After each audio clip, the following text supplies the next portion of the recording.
Hello, my dear listeners. My name is Kishore Ganesh, and in this episode of the Vocal About Visuals podcast, I'm going to be going a bit of track here and be sharing my thoughts on Tamil hip hop artist and rapper Arivu's standalone album, Valliyamma Perandi Volume 1. It is an indie album with Arivu having full creative control and hence being able to deliver a piece of art in a manner of his choosing. Right off the bat, let me say this summary, even at the risk of having people drop off post this statement. This is one hell of an album. It is one that needs to be heard, one that needs to be celebrated, and one whose sequel I will eagerly await. Arivu, whose name translates to knowledge or intelligence or intellect, is clearly showcasing his genius at not only music but entertaining music. He has crafted a socially conscious album that is staunchly against society's evils, but simultaneously he has made it entertaining and goosebumps inducing with songs like Rasati and Todada. There is a real flow to this album, a mixing of the serious and the fun. I'm going to be heading into the song list here, but they are not in the same order as the actual album. The album starts with Arivu practicing self-love in the song Local Jackson featuring Big Sin. Big Sin is apparently Arivu's nickname at his home, and I believe it is akin to Eminem's Slim Shady or Beyoncé's Sasha Fierce, an alter ego in the context of his musical journey. I personally am done with the tortured artist trope, and I'm loving that an artist who is bothered by society's evils is not getting bogged down by it and instead is focusing on self-love and taking care of himself.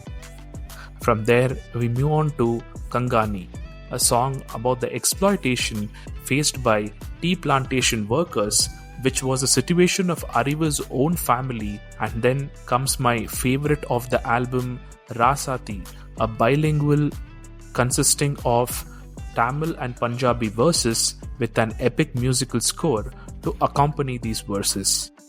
One bit of feedback here is that, at least to me, whenever Punjabi verses are written, they seem to be using the same words, giving the feeling that every Punjabi song will effectively have some standard words or phrases by default. I hope we get more unique synonyms just so we get exposed to new Punjabi words. Post this comes the tour de force, that is Todada. I'm not going to speak anything about this, and instead will just ask and implore my listeners to listen to the song and only then watch the music video. After this, the album focuses on the fun side of Arivu with songs like Mala and Diamond Baby, which are your fun love songs. Post this, we also have the amazing and yes, again, socially conscious folkish songs called Tataka and Sarbaga. They are a window into the lives of people that Arivu has not just witnessed, but into a life that Arivu has lived as well. And they showcase the all-important fun aspect of life that are important in all human lives, but in my opinion are even more important in the lives of marginalized people. Kudos to Arivu for focusing on this aspect. And then we have a kinda high-tempo party track in the form of Billions, which is exclusively in English and is not about tequila shots, girls and cars, thank God, but instead is yet again heading in the socially conscious path. A truly unique piece of music, a club beat that makes you think.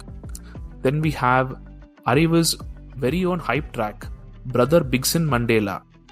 Now, as a type of song, hype tracks have always made me cringe, but in this case, I was enjoying the S out of it because unlike other hype songs, it's not just empty gesturing. Here, Arivu is making a promise to his listeners that whenever they listen to his music, they can expect to get entertained, sure, but also to get informed. And then we have one of the most hilarious diss tracks that I've heard in a long time, and maybe the first ever in Tamil music, at least in the context of an indie hip hop album, called Block Panniten. This is rumored to be Arriva's response to the alleged unsavory experience he had suffered in the process of creating a previous hit single, Enjoy Enjami. Now, if you're watching this on YouTube, I'll be throwing the poster of the aforementioned single, Enjoy Enjami, up in the video, and I can pour into why I feel Arriva was hardened by here, but instead, I'm just gonna tell this. Look at this poster and tell me if the lyricist, aka writer, part composer and part singer of this song should be the one holding a spear in just a shirt and lungi and standing next to the singer Dee, who is seated on a freaking throne. I absolutely have no complaints about her sitting on the throne, but why on God's green earth should the creator whose verse is being sung and who sings about 50% of the song not deserving of a throne next to her? Is there no room for a female ruler and a male ruler in the same frame? And maybe that's basically what Arriva's music is all about. Almost like the universe wrote the script to encourage Arriva to come up with Valliyamma Perandi Volume 1. Phenomenal album that forces you to question the status quo, your surroundings, and what is actually fed to us as information and knowledge. What did you think about the album? Let me know in the comments or via Twitter, Instagram or Threads at Podcast Plural. Once again, my name is Kishore Ganesh. This is the Vocal About Visuals podcast, and thank you, my dear listeners, for your time and for listening.